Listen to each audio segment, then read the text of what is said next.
さて本日のこの米沢市では、受け継がれる草木頭文化と SDGs をテーマにディスカッションを進めてまいります。それではパネリストの皆様をご紹介いたします。はじめにおいたま草木頭の会の荒沢京信さん、本日はアドバイザーをお願いしております。続いて米沢市参与の伊藤夢人さん、久野里学園高校2年の鈴木愛理さん、吉本山形県住みます芸人のそらしどのお二人、本坊元次さん、水口誠一郎さんのお二人、そして本日はオンライン参加となりますが、人材育成アカデミーローズレーン代表里山ソムリエ、米沢市国際交流協会会長の黒田美香さん、そしてブランニューデイ株式会社代表の三浦健さん、本日はファシリテーターをお願いしております。よろしくお願いいたします。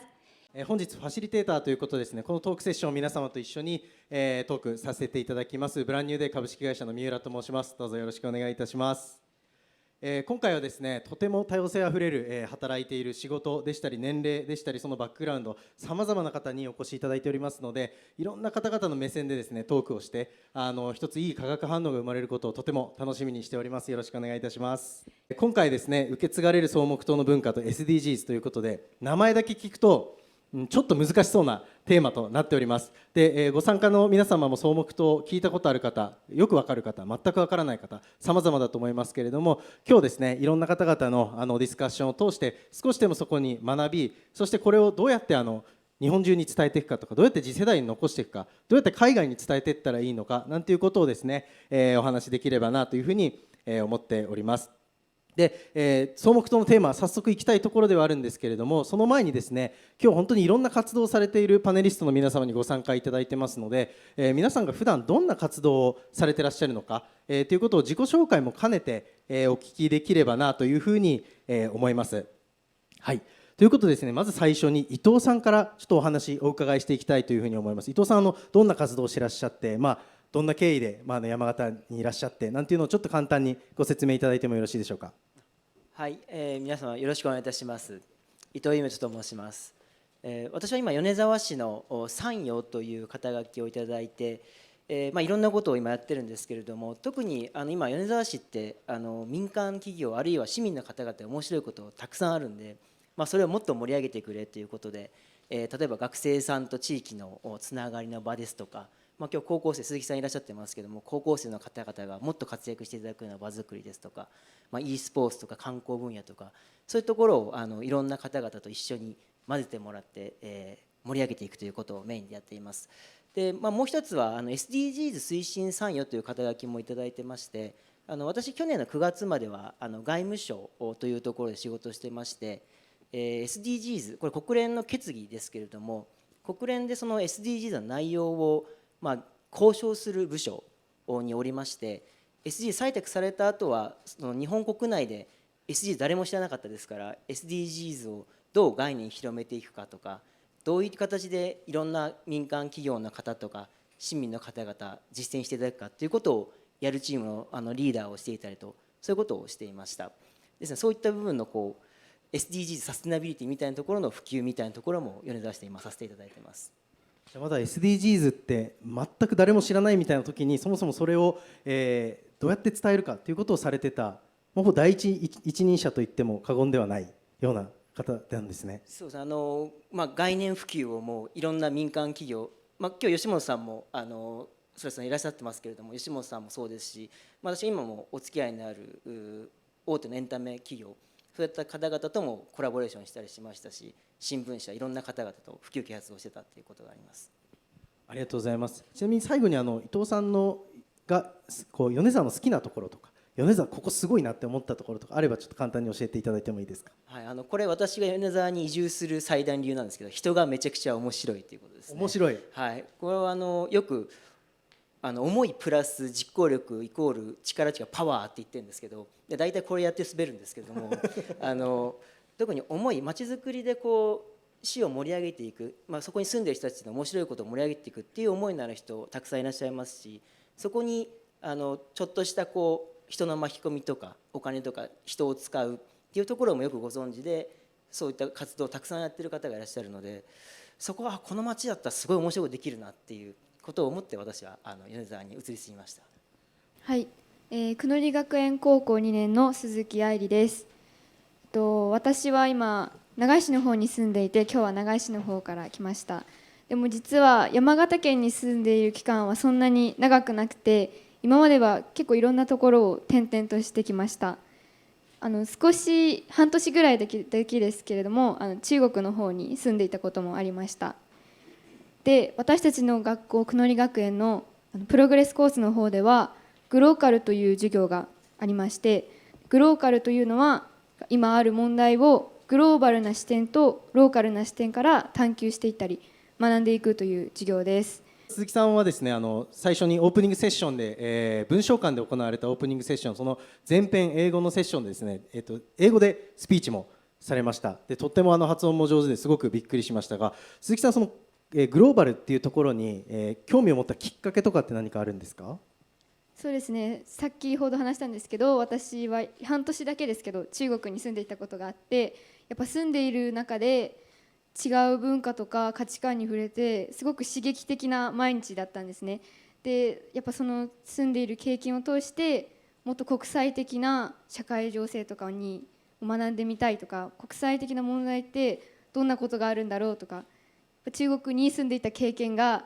大きくその学びたいという意欲につながったと思います。はい、中国にいらっしゃったということで、中国、半年だけとおっしゃいましたけども、そこから実際この山形に来て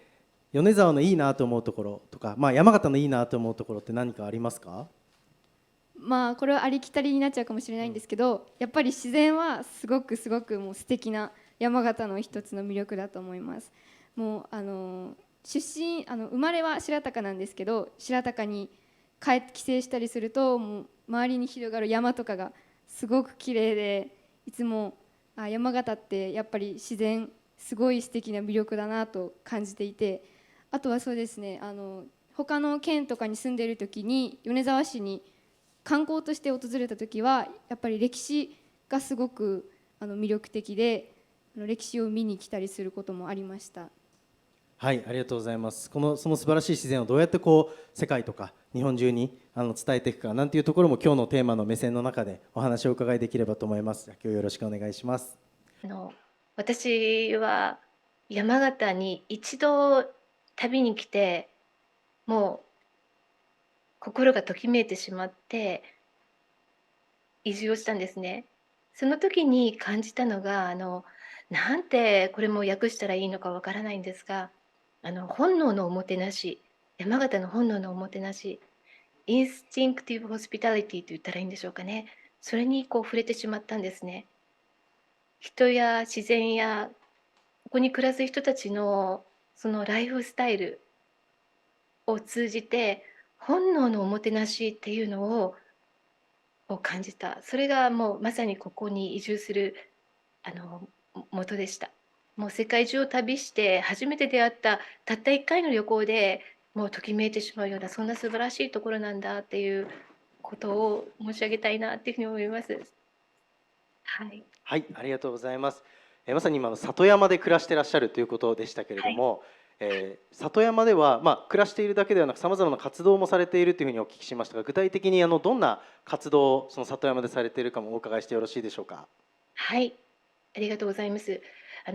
大学や高校でも非常勤講師として留学生やまた学生生徒たちにお伝えをしているんですけれど、企業の研修などは今里山を舞台に行っています。また家の裏に続く直江兼続公が菜園を作っていたと地元の方に教えていただいた森を自ら草を刈って開拓して、はい、そこで森の幼稚園ですとか、さまざまなイベントをここで行っています。はい。お願いします。吉本住みます芸人の空下水口と本坊です。よろしくお願いいたします。お願いします。早速ですんでね。はいありがとうございます。ありがとうございます。ちょっと我々もちょっと日本語でそうですね。自己紹介日させて本語でねいただきたいと思いますね。今日たくさんの YouTube でも流れているということですけども、たくさん来ていただいてね、本当にお忙しい中ちょっと今日は来させていただきました。いや自分で言うことじゃないんですよ。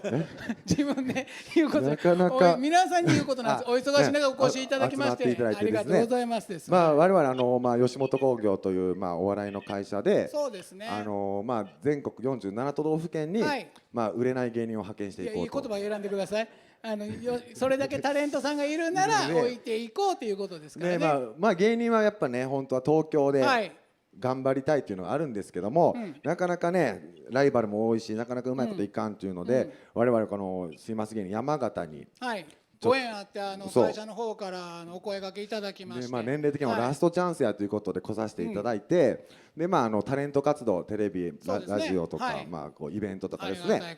やらせてもらってたんですけども、ちょっとコロナで仕事がなくなって、自暴自棄になりましてですね。いや自暴自棄はあなたの個人的なことですから言わなくていいんですよ。アルバイトも行ったんですけど、そこお店がやっぱお客さん来なくなってということでクビになってですね、で自給自足っていうことで、今は農業なんかチャレンジして、そこですよ。そこでもう言うと山形の方の温情で出会って、そこが大事なんですそよ。うでそれが最初は自給自足でやったんですけども、吉本がですね、なんとかこれ SDGs に絡めねえかということで、いろいろ調べてくれて、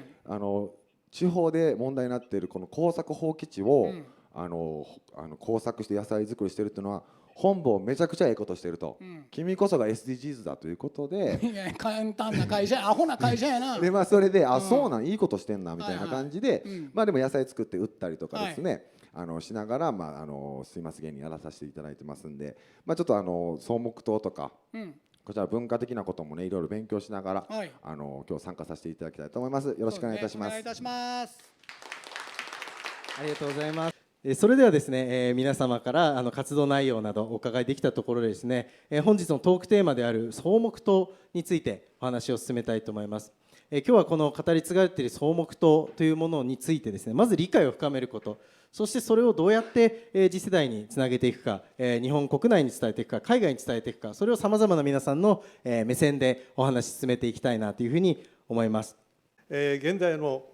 おいたま草木塔の会というさっきご紹介ありましたけれども、今年前大友会長から引き継ぎまして会長ということで今ならせていただいております。1960年生まれということであんまり感情はしないでいただきたいと思いますが、どうかよろしくお願い申し上げます。それではですね、今お話ありました草木塔について簡単にお話をしてみたいと思います。皆さんどうですかね、草木塔を実際にご覧になった方てる方はいらっしゃいますか？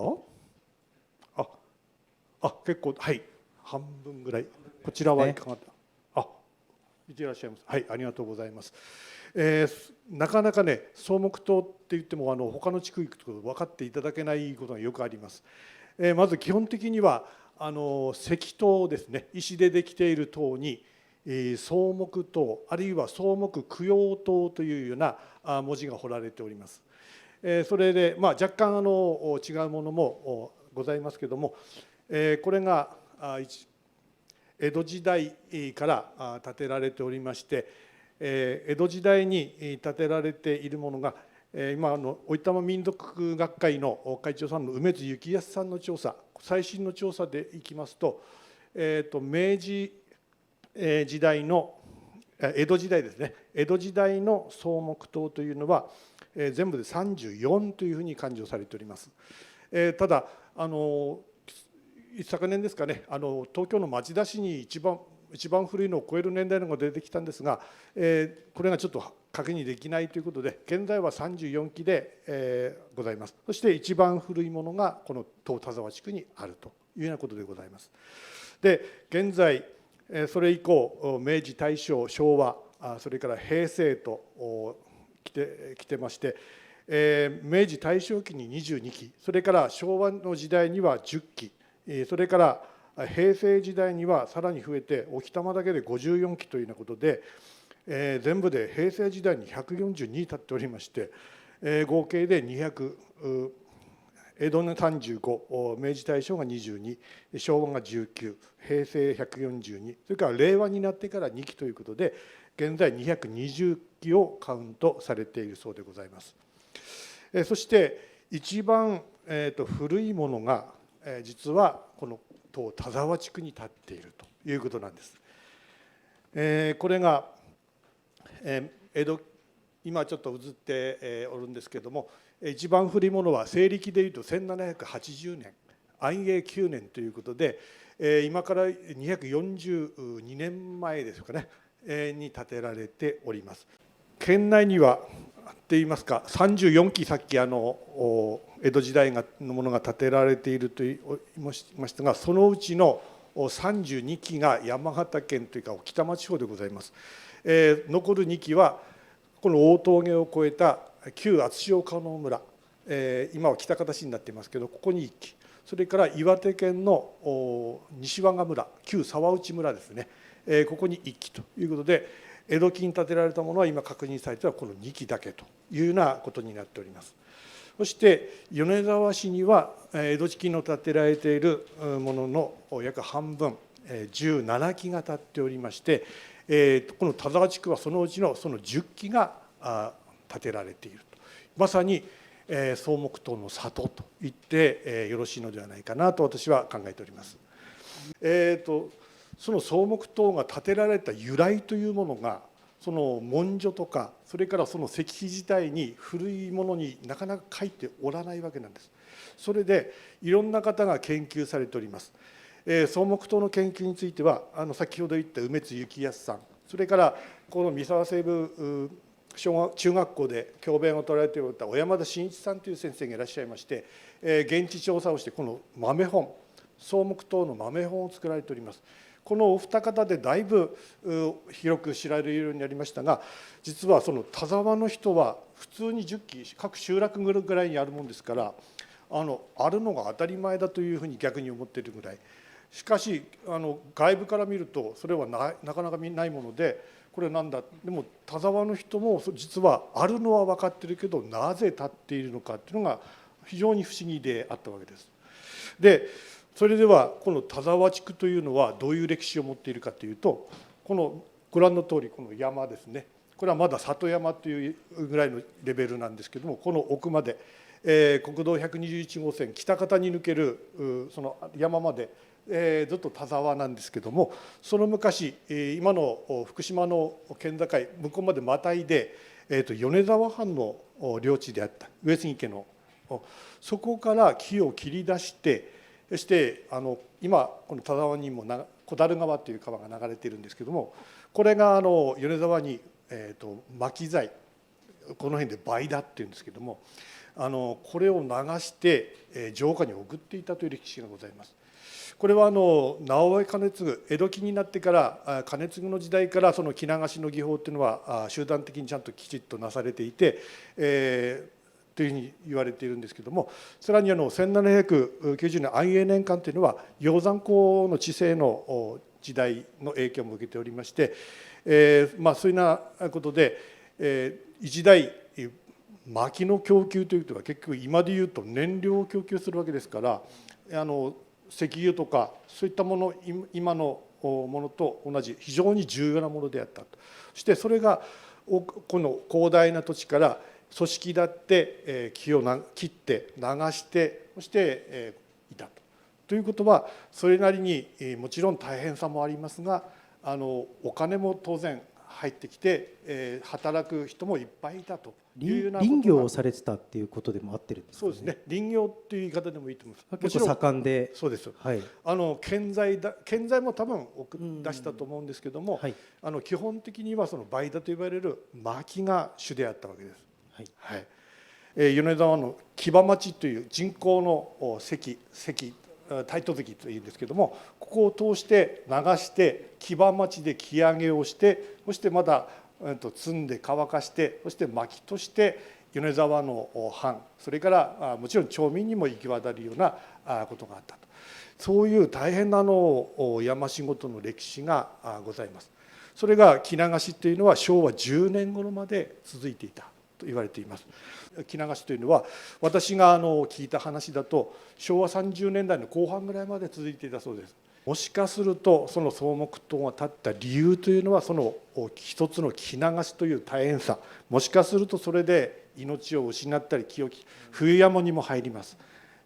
もちろん水の中にも入ります。そういった危険や命を失った人さえいる可能性もある。それからもう一つ言われているのが、江戸屋敷、安永年間に江戸屋敷が江戸の火事で焼けて、その時に、米沢藩がなかなかお金が大変っていうか、貧乏しちゃいけないですね。その時気を切って溶剤をあちらの阿賀野川の方に運んで、そしてはるばると江戸まで運んだっていう説があるんです。これで、江戸屋敷を建てたという話なんです。これがちょっと私もなかなかものすごい壮大すぎて本当なのかなと思うんですけども、そういう説もございます。その時に山から木を切り出す時に山仕事をし慣れない武士下級武士とかが山さ入って、その時命をなくしたという話もあって、それで草木供養につながるのではないかという話もあります。そして肝心の先ほど言った草木とはなぜ立ったのかというのは、基本的には草焼きは生えてきたものをそして切らせていただいて、そして活用して、そしてまた次何十年かかるか分かりませんけども育ってほしい。そして山を切ってずっと送り送りして順番にその年代をかけて育つ。そういう暮らしを続けていく、持続させるということが一つのどうしても必要なことだった。それで感謝をし、なおかつそれを供養というのはありがとうという優しい気持ちです。でその願いをその石塔に込められたのではないかというのが、私の試験も含めまして、今言われているところです。ここの一帯が林業が盛んであったり、そこの、林業が危険であるというようなこと、そして、木を伐採させていただいて得るものに対しての自然に対するリスペクトとか感謝だという解釈で今残っているということだったんですけれども、鈴木さん、なんか今のお話とか聞いていかがですか？草木塔についてそもそもご存知でしたか？今回のサミットを通して初めて草木塔の存在を知って、で学校の歴史の先生とかにお伺いしたり、あと自分で少し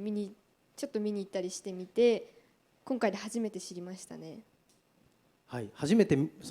今見に行ったっておっしゃいましたけれども、見た時の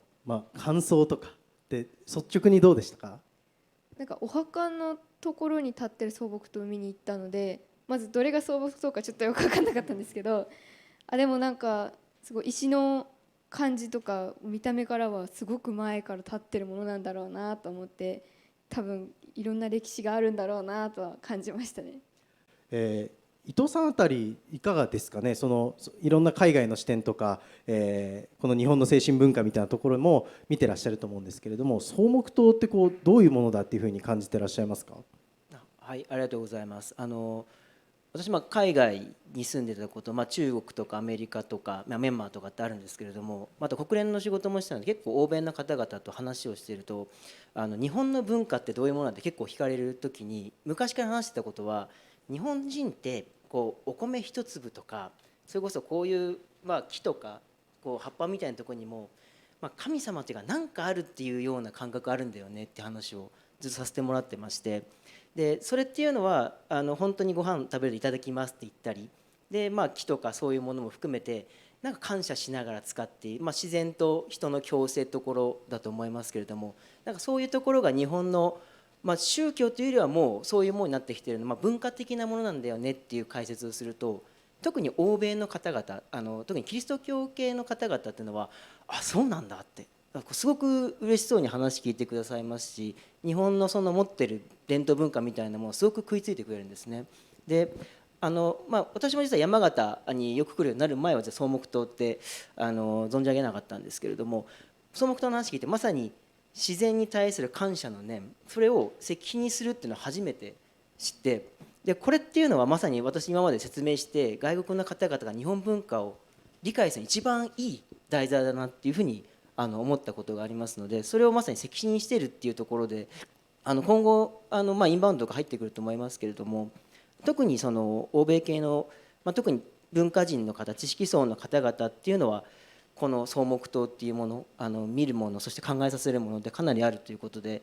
日本文化、日本の本当は宗教的なものあるんだと思うんですけれども、日本文化の発信すべき一つとしてすごく重要なものじゃないかなというふうに思います。私もゆめとさんと同じように海外の方にまずお話をするときに、日本にはいろいろなところに神様がいて、山には山の神様、本当に森には森の神様、本当にそこお酒を作るところを見に行けば、あそこに本当に八百万の神様がいらっしゃるんだよという話をすると同時に、日本人というのは和ですね、和というのは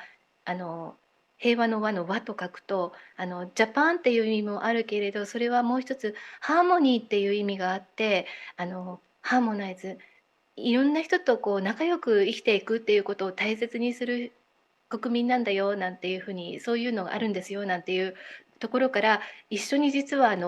草木塔もデンマークの方とイギリスの方と見に行ったことがありました。でそうするとやはり海外の方は私は東京から来ると草木塔のことは山形のものというふうに理解をするんですけれど、海外の方はこの山形にその日本の精神性を代表するようなものがあると思い、その草木塔から日本人としての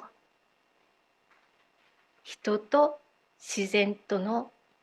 うまく共生するもの、そして今夢人さんがおっしゃったように神様が宿るという、そういう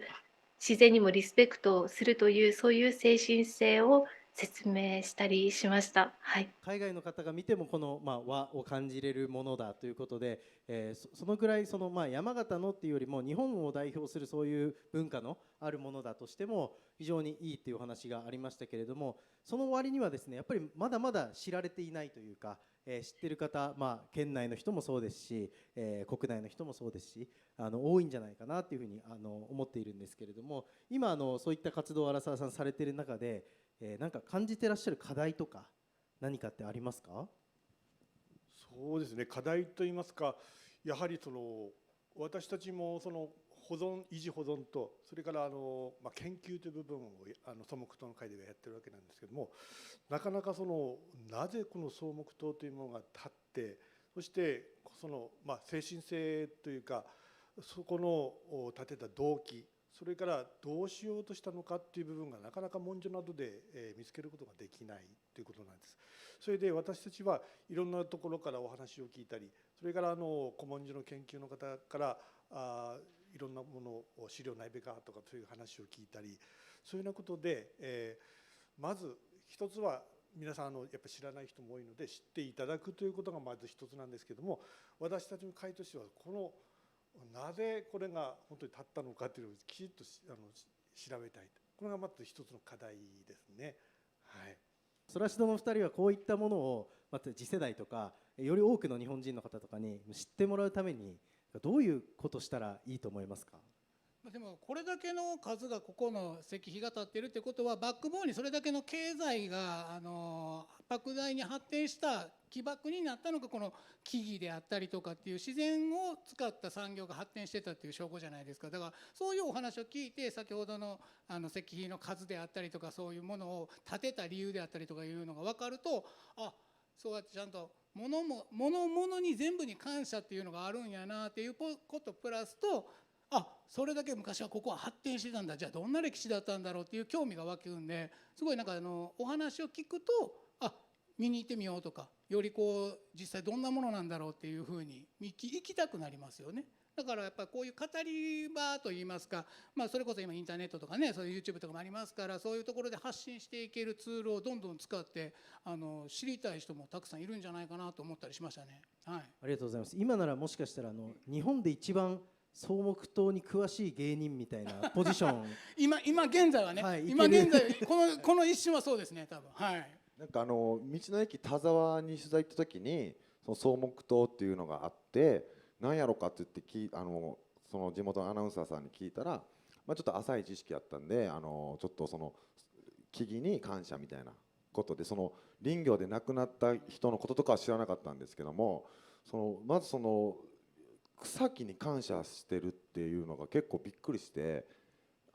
畜産とかではね、立ってます供養塔とか結構ありますけども、もう木々に感謝しだしてるやんと思ったのと、なんかそういうのがあるのがなんか誇らしかったんですよ、日本人として先祖がどうやこれが日本の心やっていう感じ、世界に言いたくなるような文化だなと思って、でこの持続可能にするにはどうしたらいいかっていうようなこと今三浦さんがおっしゃいましたけど、もうすでにやってるなと思ったんです。できてると。というのも、林業が盛んやった昭和まであるのは分かるんですけど、平成になってからも何十期で令和になってからももう2期できてるってことは、脈々とその考え方が受け継がれてて、残そうというか残そうってわざわざ動かんでも実際そうやって動かれてる方が現田沢にいるっていうのは、すごいその伝統がずっと引き続いてきてるんだなっていうのが感じるのと、あと日本って林業盛んなとこですけど、草木塔が東京と岩手にもあるとさっきおっしゃいましたけども、他のその林業が盛んな地域の騎馬町は全国ありますけどには立ってないんですか？はい、まさにこれが不思議なところなんです。日本全国山あって木切って木流ししてるとこがいっぱいあるわけです。しかも仏教の系っていうか、そういった思想的なものがあるとすれば、和歌山とか奈良にあって全然不思議ではないんですね。しかも年代も1780年という、それがしかもその米沢の田沢だっていうのが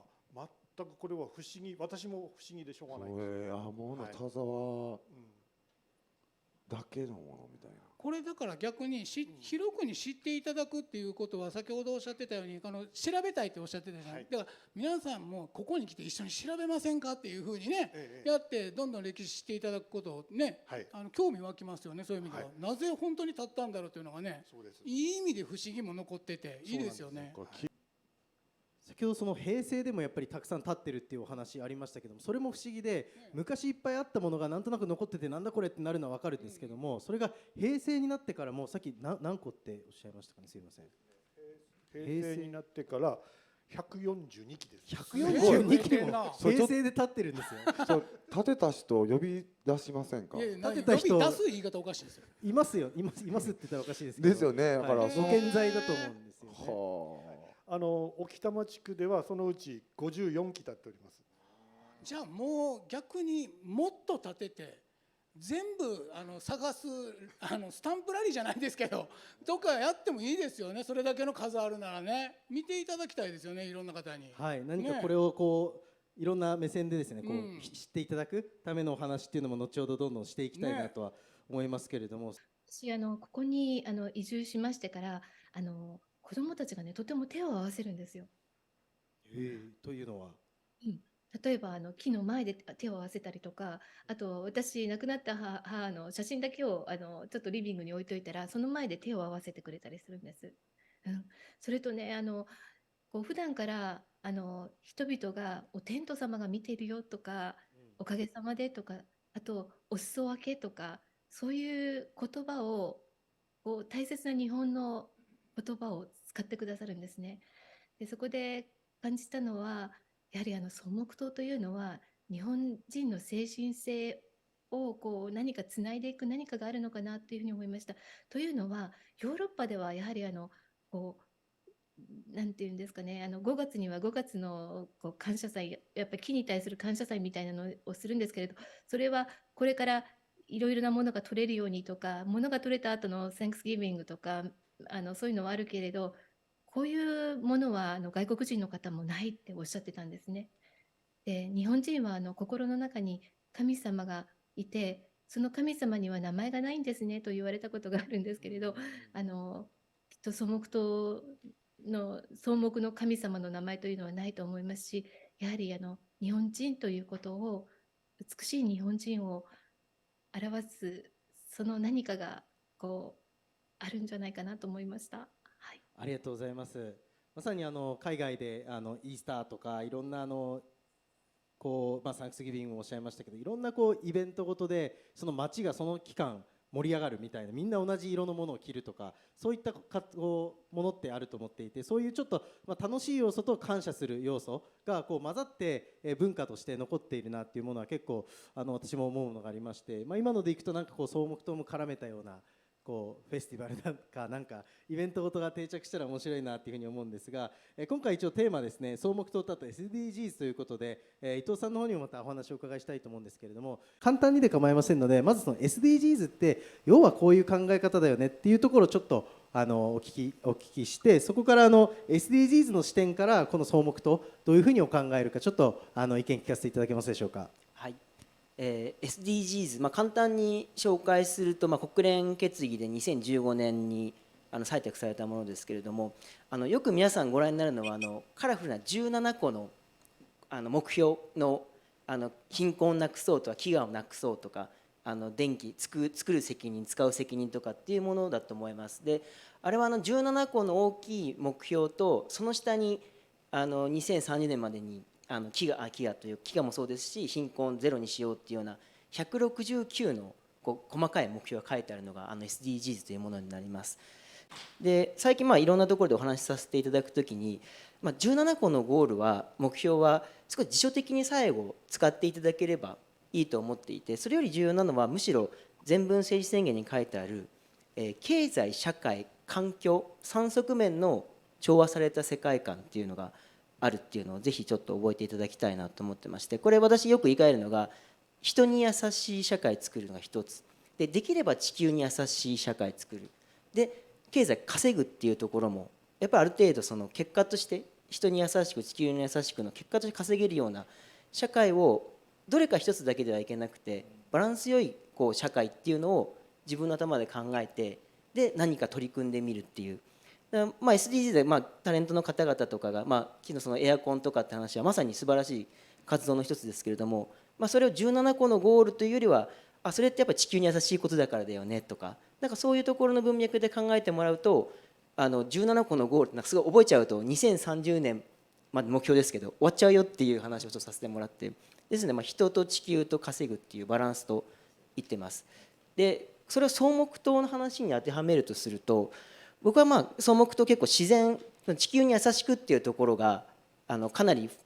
重点的に注目されるんですけど、実は人の部分もあると思っていて、で、先ほど黒田美香さんも僕も申し上げた通り、やっぱり日本の代表する精神文化っていうのがこの草木灯に凝縮されていると思ってます。で当然自然に対する畏敬の念だとか大切にしましょうっていうのはあるんだけれども、それに人がどう関わっていくかで、それっていうのはひいては自然に感謝しつつ経済活動をしていく。で人が将来的に未来にわたっても長くこの地球で住み続けられるっていう、最後は人に優しくっていう部分もあるので、経済社会環境の部分で、社会とか、環境、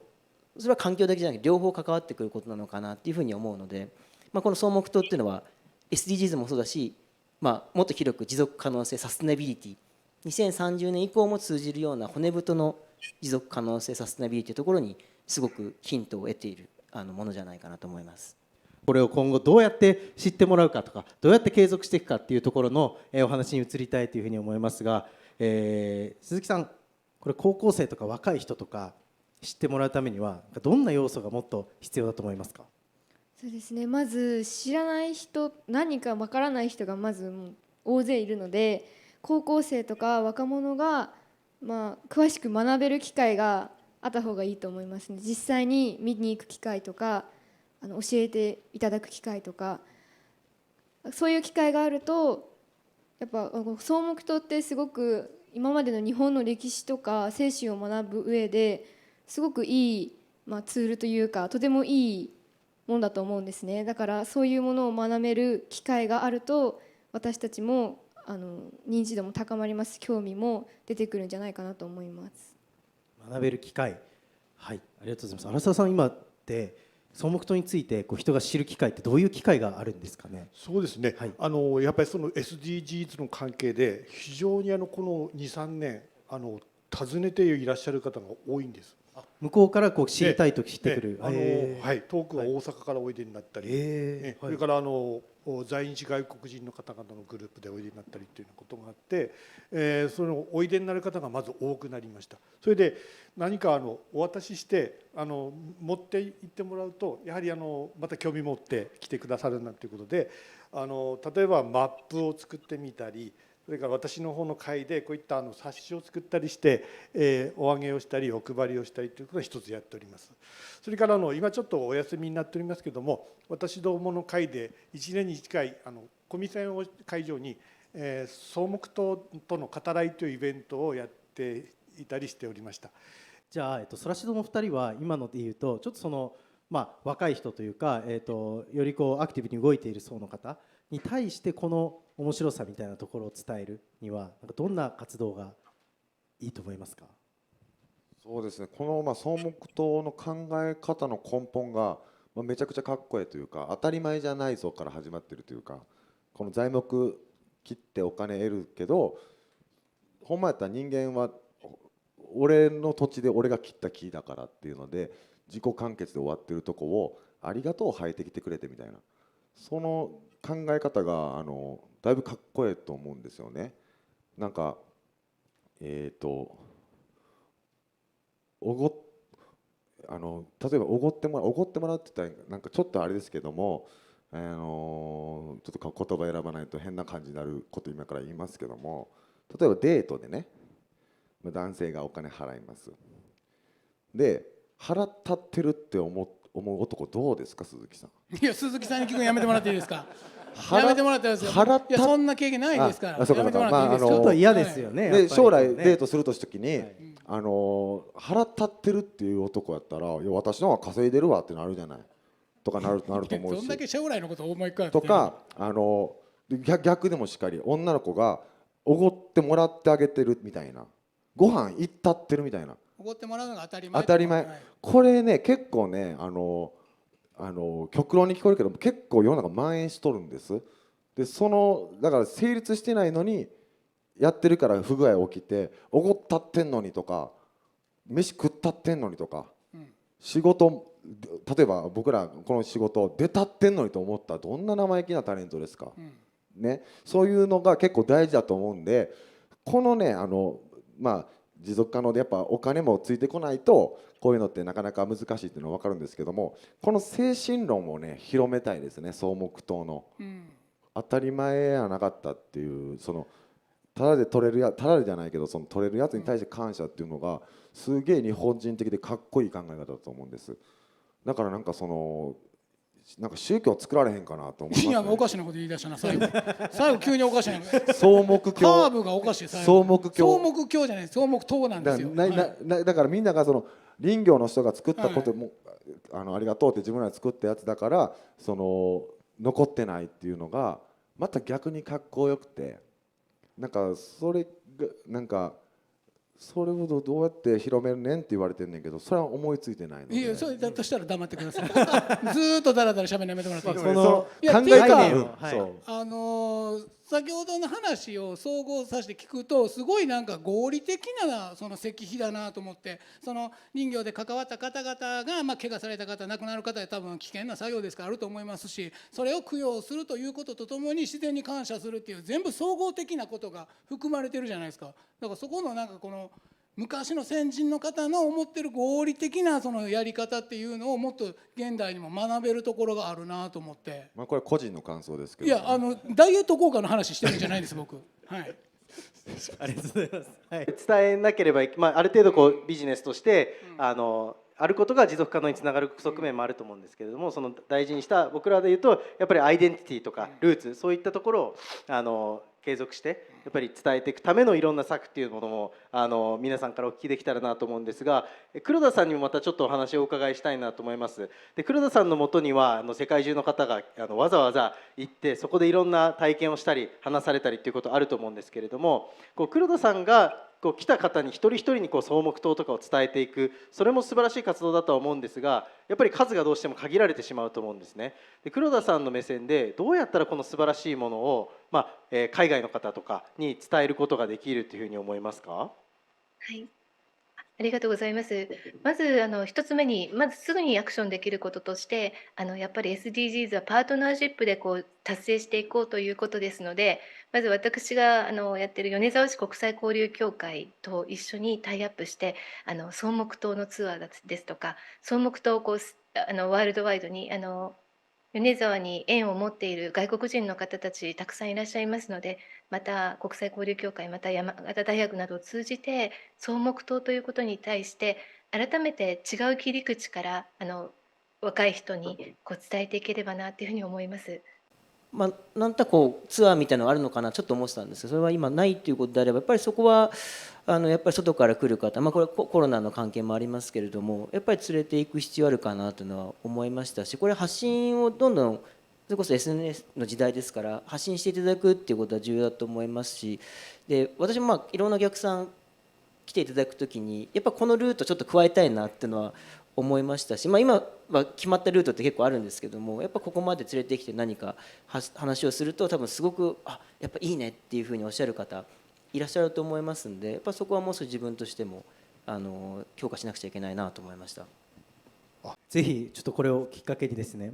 国内向けのツアーもそうですし、インバウンド海外のお客様向けのツアーもそうですけれども、できたらよりもっと知れる機会なんじゃないかなって思いました。はい、ぜひ地区で私の会の方でお話をして進めてみたいと思います。マップとか、あと例えばなんか最近ですとそのデジタルコンテンツと掛け合わせてAR とかでこう回ってそのスキャンというかカメラをかざすとそこに何かが出てくるとかですね、そういったスタンプラリーのようなものとか、さまざま地方自治体でもデジタルと絡めた観光っていうのをされているので、なんかそのあたりクリアすべき課題はあるにせよ、そういったものとこう掛け合わせたり、あと謎解きとかですね、最近とかだとこう場所を回って謎解きをしたりっていう動きも自治体さんでやられているところもあったりしまして、なんかそういうものとちょっとエンターテインメントと掛け合わせた時にまた面白く出るところがあるのかななんていうふうに今聞いてて感じました。一番古いこうちょっと字がちょっと見えにくくなっているようなところにこうなんていうか山道をかき分けてこう行ったところがやっぱりクールな感じだと思います。でそれを出せるのはやはり田沢地区しかないんじゃないかなっていうふうに思います。あれはなかなかクールだと思いますよ。はい、ありがとうございます。宮崎アニメの話も出ましたけど、今お聞きしてまさにそういうところに出てきそうだなって、むしろ出てなかったかな、千と千尋でぐらい思うぐらいのものがあって、そらしどさんたちは今のようなお話聞いて何か意見とかございますか？まさに僕ちょっとそういうふうに思ってて、今そのメディアの新しい日本語としてですね、感謝の気持ちを伝える、もったいない逆外来語っていうんですかね、外国でも日本語がそのまま英語読みになってるカラオケみたいな。それでありがとうのもっと狭まった意味、感謝の時のありがとうと当たり前になっていること、例えば奥さんに旦那さんにありがとうっていう時に草木島とちょっと外国っぽいですね。英語っぽく聞こえますね。草木島、草木島、だから外国の方が言う日本語のありがとうの感じで、草木島だから今日僕たちがこのイベントを出させてもらっていることに対してありがとうなんです。でもいつも横にいる水口に対しては草木島なんです。いやよくわからないです、使い勝手が。っていうのを例えばこの間日本の映画出たブラッド・ピットだったかな、がそのお寺体験して日本のその精神に感銘を受けたっていうのを、ここにフラッと来たら多分もっと思うと思うんですよ。木々に草に感謝してんだっつって、これ草木とっつって当たり前のことに感謝する時に草木とって言ったらいいんだよとか言ったら嬉しいから、あの人は今度映画出た時にありがとうっていうセリフの時にそれを思い浮かべて草木とって言ったら、もうなんや草木とってなるじゃないですか。まあなるけどね。すごいちょっと黙っときましょうか。黙っときましょう。ちょっと普通に僕でも人が来てほしいので一個思ったのが、やっぱり僕食べ物ってすごい人集めると思うんですよ、グルメって。で漁師飯ってよく聞くんですけど、その林業されてる方の山男飯とかその林業飯ってあるんちゃうんかなと思って。中井貴一に来てほしいですよね。中井貴一さんがどうか知らんけど、昼飯のそれはサラリーマンのね、サラ飯の話ね。いやっていうか、そういう林業の方が食べる例えばその春だったら山菜をこうやってお鍋に入れてその場で食材集めておにぎり一つでみんな来て食べてたんだよみたいなって多分もしかしたらあると思うんですよ、探せば。そういうのもなんかツアーの一つとして入れると、へえ、こういう人たちがいろいろこう木々を開拓して建てたことによる草木塔っていう石碑もあって、木々に感謝もあって、ここでご飯食べたんやみたいなのがあると、さらになんか面白いなと思って、そういうなんかご飯のなんかルーツ的なものも知りたいななんて思いましたね。はい、どうやってこの草木塔をもっと人に知ってもらうか、っていうところをなんかこの後とかもこれに限らずですね、取り組みを進めていけたら、伊藤さんなんかは市でお仕事されてますので、行政側のこうアピールみたいなところもなんかどうですかね、できそうですかね。そうですね、やっぱり映えるっていうところも含めてですけれども、いやらしくならない点で映えるのをどう作るかっていうところは結構そのアートとか空間力の専門家の人たちの意見が重要だと思うので、そういう意味では今度東京からワーケーションっていう大きな括りですけれども、デザイン関係 AR とか VR デジタル系でプロジェクションマッピングなんかをしている方々いらっしゃいますんで、その時は彼らにいろんなところ米沢の中で回っていただいて、じゃあ少しこうアート的な要素を入れながら人々をこう引きつけるようなものをどうやって作ったらいいかっていうアドバイスいただこうと思ってますんで、それはぜひここの田沢エリアにもぜひおつなげしてちょっと意見交換していただきたいなというふうには思いました。はい、もう具体的なアクションも決まりそうです。非常に有意義なディスカッションになりました。最初草木と英語で表現僕わからないって言ったんですけども、これは逆に変に英語の言葉にするよりやっぱり草木塔っていう言葉として残して、それが日本のカルチャーなんだよっていうところをもっとですね伝えていけるように、私自身も今日きっかけになれたらいいなというふうに思いました。あっという間に1時間半経ってしまいましたというところで、今日は一旦ですねこの辺りで締めさせていただいて、またぜひ語りきれないところこの後とかもですね継続してお話皆さんでできたら嬉しく思います。皆様今日はご参加いただきましてどうもありがとうございました。